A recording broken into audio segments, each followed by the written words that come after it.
Good morning, Dr. Ross here. Welcome back to the channel. We've got the tank all restored and you're going to be impressed with the transformation.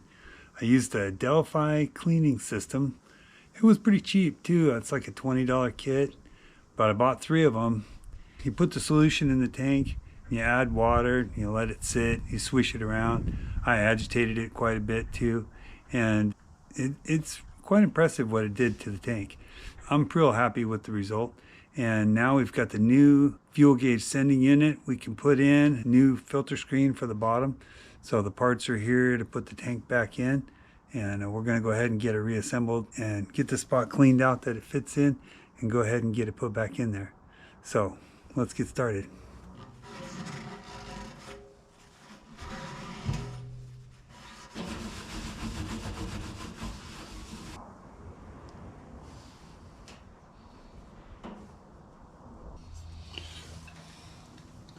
Good thing I read that. Remove the tape and the pin before installing. It's a shipping lock, so that needs to be removed. Take the pin out.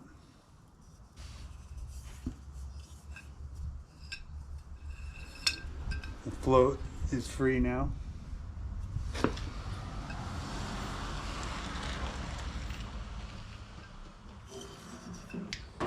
It only goes in one way.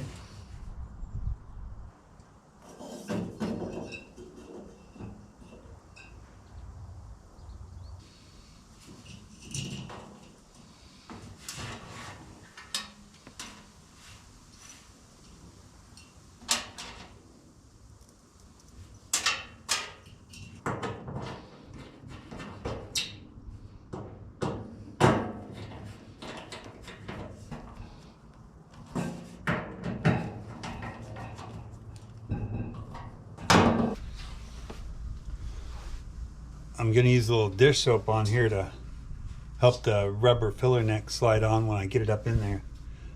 Why do you use dish soap?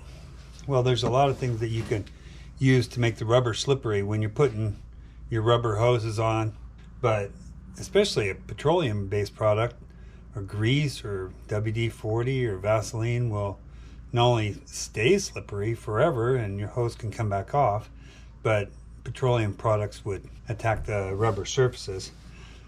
Where soap, it goes on slippery, we can get our rubber hose on the fitting and then it's going to dry up sticky.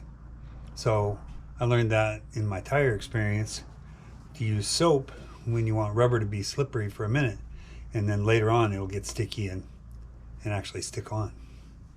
So have some liquid dish soap, help your rubber hoses go on a lot easier.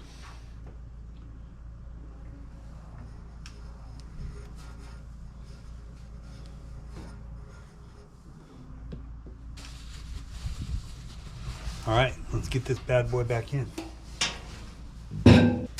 Plug in my new fuel gauge wire.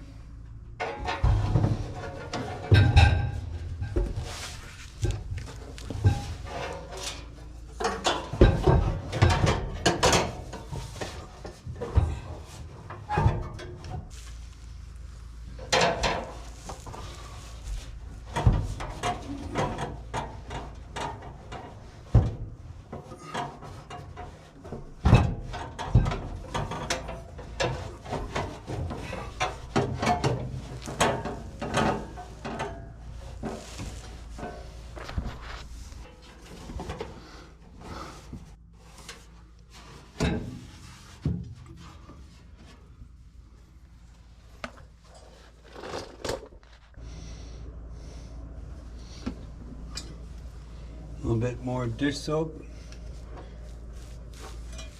help the rubber slide.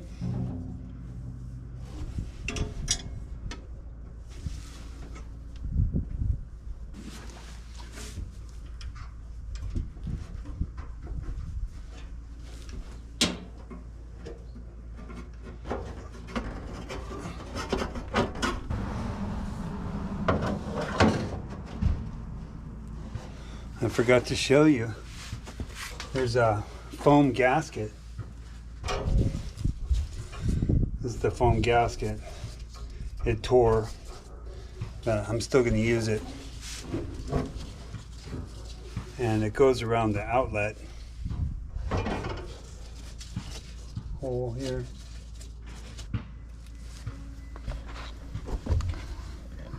There you go. You can see where that goes around this area here where the outlet is.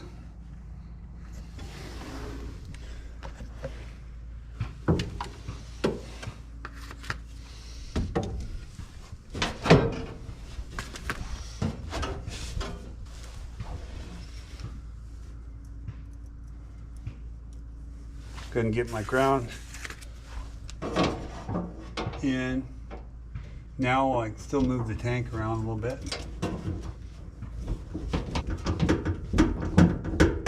This is the ground wire for the fuel gauge sending unit. Alright, and this is the positive wire on the fuel gauge sending unit, which before just went right up through here. So probably do that again.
Get that weird feeling like I forgot something. So, hope it's not true. The tank's in. Got the wall back up. Got the outlet in with the new strainer screen. Just working on cleaning up some of the wiring here. I got my engine harness I'm working on here, making it a little better. You can see I got taillights wiring cleaned up a little bit there, so it's a little more legit. And this goes to the coil, and this is a oil pressure sending unit that snapped off during disassembly, so I'm going to put a new end on it.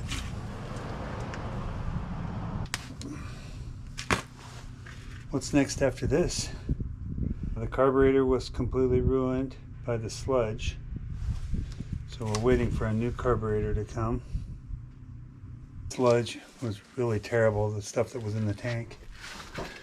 Here's an example where some sloshed up on the wall up here, and hard as rock.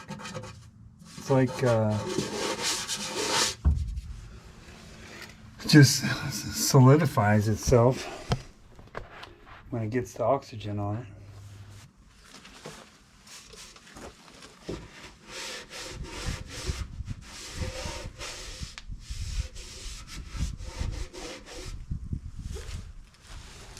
That stuff is awful. So you guys know me, I like things clean. So we got all that cleaned up now. And put it out of the way.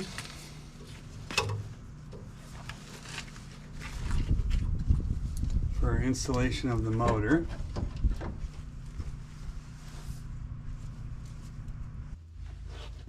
All right, well, thanks for hanging out with me.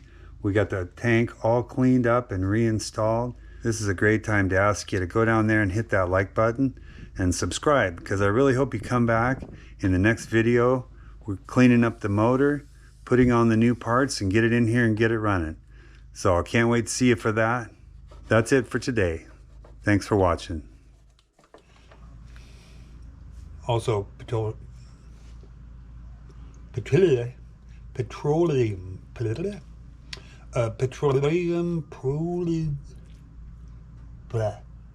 petroleum.